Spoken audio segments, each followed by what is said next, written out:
Bon, salut les amis, voilà c'est Romain. Bon, j'espère que vous allez bien, je vais faire tomber mon téléphone. Bon, c'est pas grave, c'est que du matériel. Donc voilà, aujourd'hui on va faire un petit essai de la Jaguar E-Pace. Donc voilà, c'est pas mal, il me tarde d'y aller quand même. Et donc c'est un 4 roues motrices, beaucoup de puissance, ça vaut 100 000 € ça. Donc on va voir comment on va être accueilli. Et j'espère que l'essai vous plaira. Mettez dans les commentaires si vous avez aimé. Regardez la description. Et voilà. Toujours assez surprenant tout ce qui est en train de se passer là par rapport à cette chaîne Instagram, tout ça. Franchement, je me régale sur Pinterest, Instagram, sur Facebook. Donc voilà. Et bien, j'espère que ça va vous plaire parce que moi, je me régale déjà d'y aller. Allez, à tout de suite. Voilà, les poignées, elles rentrent à 8 km/h. Voilà. Ok. Et si je voilà. Les clés sont dedans. Et les jantes, elles sont vraiment magnifiques, quoi. Ah ok. Donc quand on roule comme ça. Ok. Après au niveau du coffre, ok. Ouverture automatique, banquette de tiers. Oui, on a aussi l'ouverture avec le pied. Ah oui, ok. Donc là, je l'ai fermé. Ok. Avec le pied. Ouais, c'est joueur. Là, je l'ouvre. Donc il y a un capteur de chaque côté. Oui, ça, ils le font maintenant sur. Là, vous avez le câble. Ah oui, ok. Petit peu plus de place aussi. Ouais, il n'y a pas de roue de secours, c'est un gonfleur là, Voilà. mis en place. Et devant, Parce que c'est les batteries. les batteries sont sur le long. C'est sur le plancher aussi. Ok. Et après devant, vous avez un range câble. Moi l'avant, je trouve qu'il est magnifique par contre. Vous avez un range câble aussi devant. À la télécommande aussi. C'est juste un range câble, hein. C'est pas vraiment un deuxième compte. C'est ça que vous disiez, la prise POC là, la prise. Ça, c'est la prise que vous utiliserez à la maison. Ok. Sur le Wallbox 7 kW. Ok. Après, Et le combo. le combo. Alors, je vous montre les deux.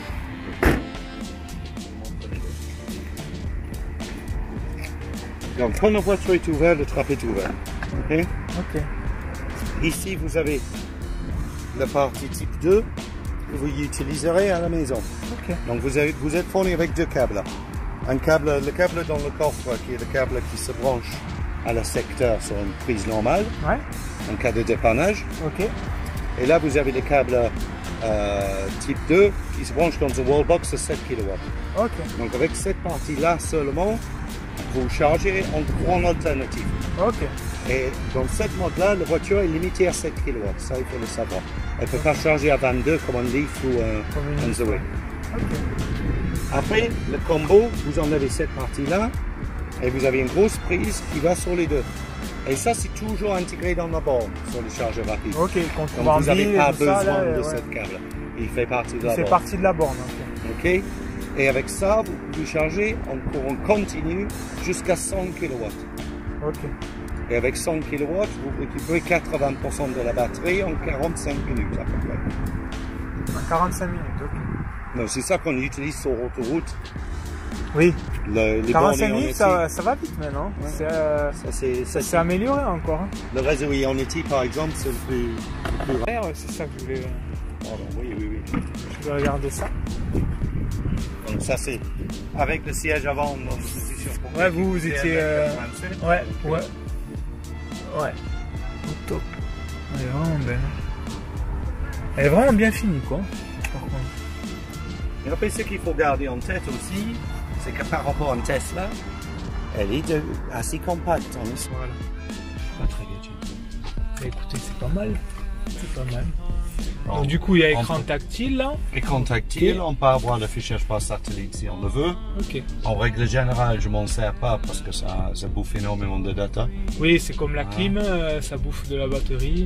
Voilà. Vous avez qu'est-ce qu'on appelle le clim intelligente sur cette voiture. Donc, la climatisation intelligente, il marche comment? Il chauffe juste les zones où il y a des personnes assises. Ok. Donc on a une clim quadri-zone. Quadri-zone et en plus.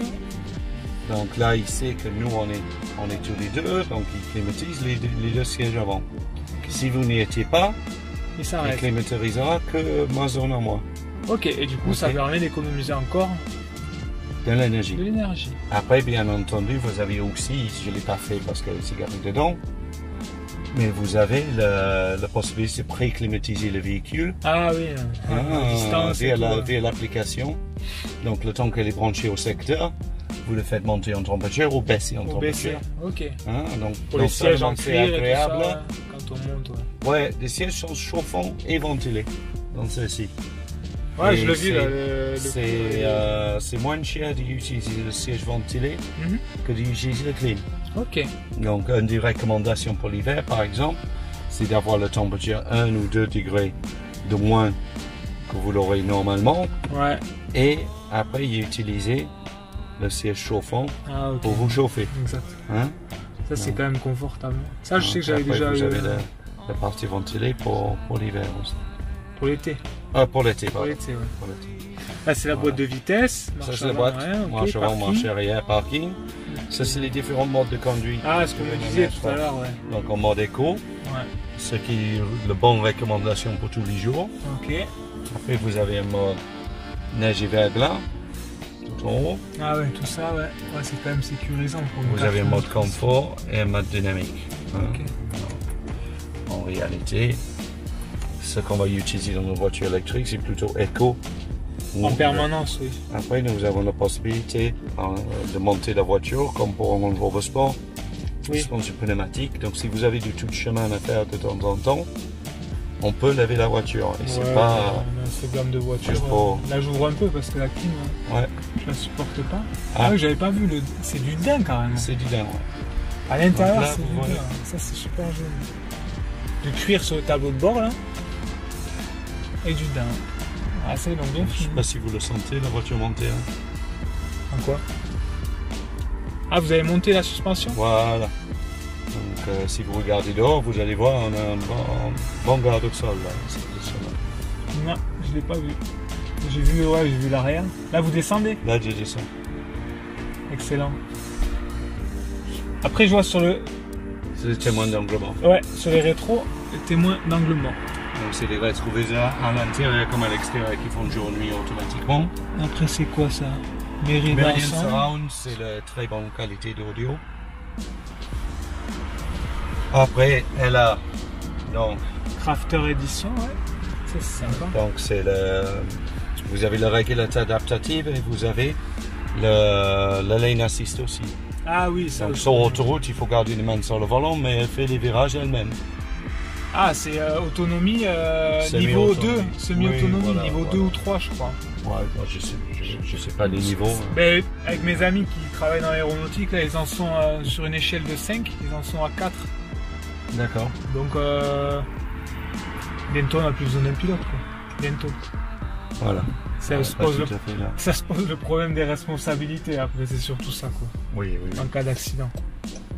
Donc, là, donc, affichage tête haute aussi, bien entendu. Ah oui, ça, je le vois tête pas, haute ça. laser, mais vous ne le voyez pas d'où vous êtes. Ça, c'est sympa, quand même. Le toit, comme ça. Donc c'est une 3 vitrée, mais Ouais. vitre polarisant. Ouais, polarisant, ouais. Elle est super comme ça. C'est clair, ça n'a rien à voir de. Même la Mercedes, là, elle est pas. Je sais pas, elle est pas aussi bien finie en fait. Et ni une Tesla. Une Tesla, alors, ça a rien à Tesla, c'est une voiture américaine. voir. Voilà, mais ça n'a rien à voir. Ça a rien à voir. Donc là, j'ai fait du one pedal. Ça veut dire C'est-à-dire, j'ai utilisé le freinage régénératif pour ralentir par la frein. Ah oui. Comme un Telma là pour les poids lourds là. En fait. Tout à fait, c'est un peu le même principe. Donc on utilise les moteurs pour ralentir et pour le coup on récupère de l'énergie. Ok. Là Ouais. comme le batterie il est presque, pas tout à fait mais presque plein, on n'a pas un énorme effet frein de moteur, mais plus elle baisse, bien entendu il y a plus de place dans les batteries à mettre de l'énergie. Donc un des jeux qu'on peut jouer c'est de quasiment pas freiner. Là vous lâchez l'accélérateur. Là, je laisse l'accélérateur. C'est tout, ça freine tout seul là? Ouais. Et vous pouvez le configurer? Oui. Ok. Ouais, c'est comme les poids lourds. Donc là, on est en mode élevé. Ah, ok. C'est ici, ouais. Okay. Ouais, c'est toutes ces petites subtilités qu'on se rend compte sur du long terme en fait. Plus on l'essai d'une voiture sur quelques heures, on s'en rend pas compte. Et même quand on freine avec cette voiture, au début, c'est pas les freins qu'on utilise. C'est uniquement le frein des moteurs. Donc ça allume les feux stop, bien entendu. Et heureusement pour derrière. Parce que mais on a jusqu'à 0,4 G de décélération qui est propre au moteur électrique. Quoi. Propre au moteur électrique. Donc il y a un système, une fois tous les 4 ou 5 fois, la voiture va choisir d'utiliser des vrais freins juste pour nettoyer les disques. Ok.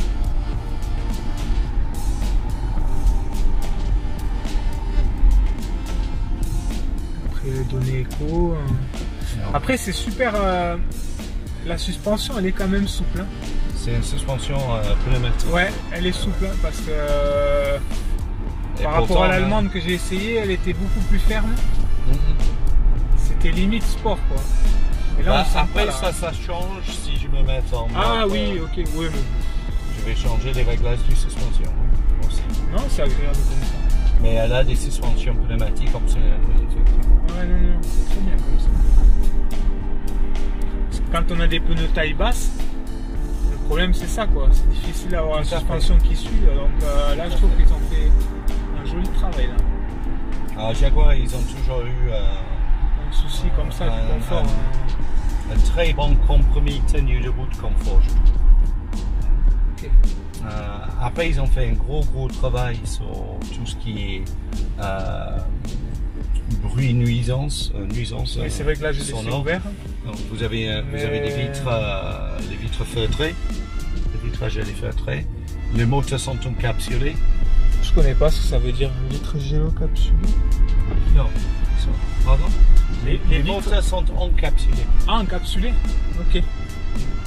Pour éviter du bruit parasite. Hein, tout à fait. Ils sont sous cloche. Ok.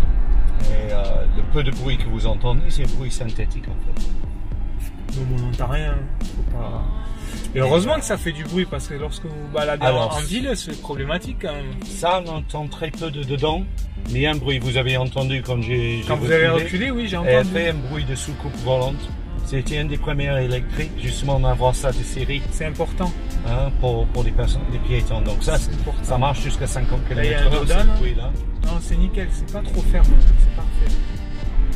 Non, c'est parfait. Non, c'est important le bruit.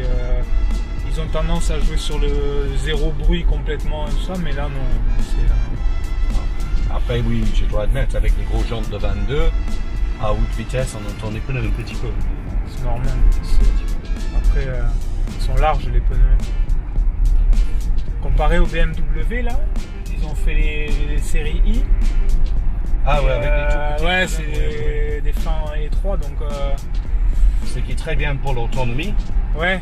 Mais pas forcément pour le tenue de route. Voilà. Donc ils ont dû faire ce qu'il fallait, mais c'est pas assez fin quand même. Celle-ci, elle est fournie comme ça. Hein. Tous les concessionnaires ont reçu une première édition, une première voiture. Maintenant que j'ai les configures moi-même, j'ai les configures avec les jantes de 20 pouces, avec des pneus un poil plus étroites. Ok. Parce qu'on gagne 10-15 km d'autonomie. Oui. Quand même. Avec un mode de pneu. Après, oui, on peut réduire en taille, en largeur, vu que c'est une 4 motrices. C'est une question, non, c'est une question d'homologation. D'homologation? Non, on ne peut pas jouer avec les dimensions. Ah non, mais de toute façon, c'est l'UTAC et la Drive qui homologuent. On n'y touche plus après. Ouais. Là, c'est fini. Là.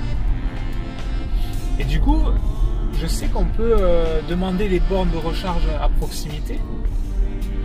Tout à fait. Je sais qu'il y a une commande sur celle-là. Est-ce qu'elle est facile d'accès? Faites attention. Ça fait partie de GPS. Hein. Ok. Pardon. Non, mais de toute façon, on verra après à l'arrêt. Mais je sais qu'il y a des commandes vocales à connaître et tout ça. Donc, Allez, comment vocales, je m'en sers. Avec mon accent, ça marche pas. Ah bon? Faut le configurer, c'est à force de parler que ça s'enregistre, c'est l'intelligence artificielle. Caméra de recul, l'image elle est nette. Ça, caméra 360, ça veut dire qu'on voit tout ce qu'il y a autour du véhicule. Quoi. Tout à fait, tout à fait. Ouais. Avec les 4 différentes caméras, donc je peux, si je veux, choisir les différentes caméras. Donc là, par exemple. Après, en temps réel, on a tout ça. Là, je vois devant. Ok. Ouais, ils ont fait. Là, si vous voulez, je vois le roue devant. Je vois l'arrière. Et là, je vois en champ élargi, si vous voulez. Donc, je peux choisir le vue que je veux. Okay. Excellent. Ça, c'est vraiment bien. C'est plutôt les autres qui font pas attention à la voiture que... Voilà, après cette belle journée là chez Jaguar. Donc, je fais un petit bilan de ce que j'ai ressenti là par rapport à la Jaguar E-Pace. Donc, c'est un prix assez élevé pour ce véhicule 100% électrique 4 roues motrices. Mais honnêtement, j'ai bien été surpris par la finition. C'est clairement, ça n'a rien à voir avec une Tesla. Donc, c'est vraiment un véhicule de luxe, quoi. Et donc après, c'est un véhicule qui vaut quand même 80 000 €. Voilà. Et après, celui que j'ai essayé, c'était 100 000 €, je crois, avec toutes les options. Après, qu'est-ce que je peux dire, c'est assez sympa à conduire. Franchement, la puissance, elle est top du top. En plus, ça a été élu véhicule de l'année en 2019. Donc, c'est pas pour rien. Après, qu'est-ce que je voulais vous dire? Ben, écoutez, l'intérieur Alcantara avec du daim, du cuir et tout, c'est magnifique, quoi. Et beaucoup d'électronique. Voilà, beaucoup de choses surprenantes. Clairement, qu'est-ce que je voulais vous dire de plus? Ben, écoutez, mettez-moi dans les commentaires ce que vous en avez pensé. Moi, je pense que c'est... Honnêtement, c'est un véhicule que je m'achèterais bien, quoi. Ça, c'est clair. Bon, après 100 000 €, il vaut mieux l'avoir en leasing parce qu'un chèque de 100 000 €, c'est pas donné à tout le monde. Mais il faut garder l'espoir, les amis. Déjà, ça se loue un véhicule comme ça. Donc, n'hésitez pas à partager autour de vous ce petit essai.